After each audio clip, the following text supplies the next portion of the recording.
الصلاۃ والسلام علیکہ یا سید الانبیاء و خاتم النبیین وعلی سائر الانبیاء و آلہ و صحابہ والاولیاء والصالحین۔ مسافہ اور معانقہ کا بیان۔ ہاتھ کے اشارے سے سلام کرنا یہودی و نصارہ کا طریقہ ہے، لہٰذا زبان سے السلام علیکم کہیں اور جواب دینے والا بھی ہاتھ کے اشارے سے جواب نہ دے بلکہ زبان سے وعلیکم السلام کہے۔ اس کے علاوہ سر یا آنکھوں کے اشارے سے سلام کرنا یا جواب دینا بھی جائز نہیں ہے۔ مصافحہ کرنا یعنی ہاتھ ملانا بھی اسلام کا حصہ ہے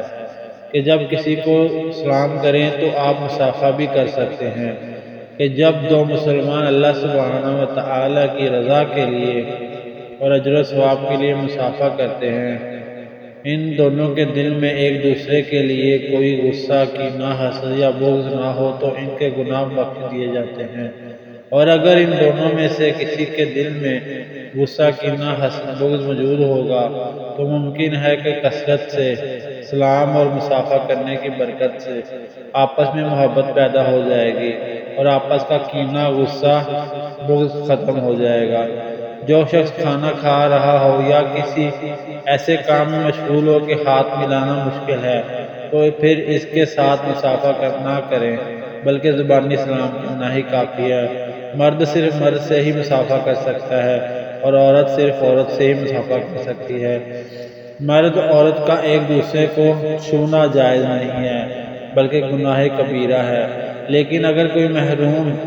محرم یا میاں بیوی تو مصافحہ کر سکتے ہیں، اور یہ بھی صرف ان صورتحال اور حالات میں جائز ہے کہ جہاں شہوت ہونے کا مکمل یقین ہو، اور اگر شہوت نیت میں ذرا بھی یقین کی کمی ہو تو محرم کو چھونا بھی گناہ ہے۔ اسی طرح سلام کرتے وقت مصافحہ کے علاوہ اگر کوئی شخص معانقہ کرتا ہے تو یعنی گلے ملتا ہے تو یہ بھی جائز ہے، لیکن اگر دونوں میں سے کسی ایک کو بھی معانقہ کرنے سے شہوت یا لذت کا ذرا بھی اندیشہ ہو تو پھر اس سے مکمل طور پر اجتناب کرنا جائز ہے، یا جس سے ملتے ہیں اس کے کردار کے متعلق مکمل تسلی نہ ہو تو مکمل طور پر اجتناب کرے۔ اور آج کل بے حیائی کے اس پر فتن دور میں جہاں معاشرے کی ایک بڑی تعداد بے حیائی اور فحاشی میں مبتلا ہوتی ہے، یہاں اگر نہ بھی ہو تو اس پر قابو پانا اس کے لیے بہت مشکل ہوتا ہے، تو اس صورت میں دور حاضر میں زیادہ تر اس سے مکمل طور پر پرہیز رکھنا چاہیے بہتر ہے، اور اس میں بلائی بے حتٰ ہے۔ اگر شہوت یا لذت کا خوف ہو تو عیدین کے موقع پر بھی حتیٰ کہ المکان معانقہ سے اجتناب کرنا چاہیے۔ اگر معانقہ کرنے والے دونوں افراد کو ایک دوسرے کی اچھی کیفیت اور اچھے کردار کے متعلق اچھی طرح علم ہو اور یقین ہو تو پھر معانقہ کر سکتے ہیں۔ یہی معاملہ عورتوں کا عورتوں سے معانقہ کرنے میں بھی ضروری ہے۔ صرف ماتھے اور ہاتھ کا بوسہ لینا بھی جائز ہے، لیکن اس میں بھی یہی شرط ہے کہ اگر خوف، شہوت یا لذت ذرا بھی ہو تو اس سے مکمل طور پر اجتناب کرنا چاہیے، بلکہ اس میں معانقہ سے بھی زیادہ احتیاط کی ضرورت ہے، لہذا فی زمانہ اس مکمل طور پر پرہیز رکھنا چاہیے، یہی ہے بہتر ہے۔ اور اگر کسی جگہ دونوں کو ایک دوسرے کی کیفیت کے متعلق مکمل تسلی اور یقین ہو تو ماتھے یا ہاتھوں پر بوسہ لے سکتے ہیں، کیونکہ مرد کا مرد کے لیے اور عورت کا عورت کے لیے بھی منہ یا چہرہ یا گردن پر بھی بوسہ لینا مکروہ ہے۔ مشاحہ، اعظام اور علماء کرام کے ہاتھ کو تعظیماً بوسہ دینا جائز ہے، بلکہ تعظیماً ان کی قدم چومنا بھی جائز ہے۔ بعض لوگ چھوٹے بچوں کو بڑے ہی عجیب طریقوں سے مختلف جگہوں پر چومتے ہیں، اور ان میں سے بعض حد شہوت تک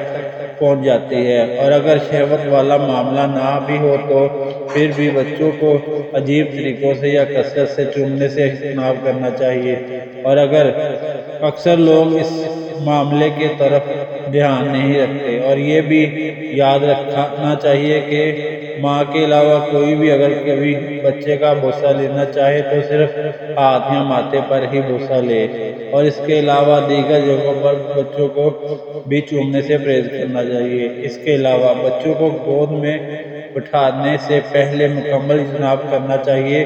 اس معاملے میں والدین کو اپنی اولاد کو سمجھانا چاہیے کہ اگر کوئی شخص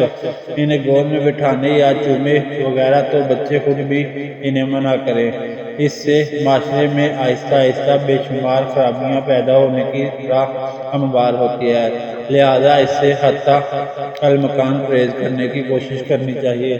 الصلاۃ والسلام علیک یا سید الانبیاء و خاتم النبیین وعلی سائر الانبیاء و آلک و اصحابک والاولیاء والصالحین۔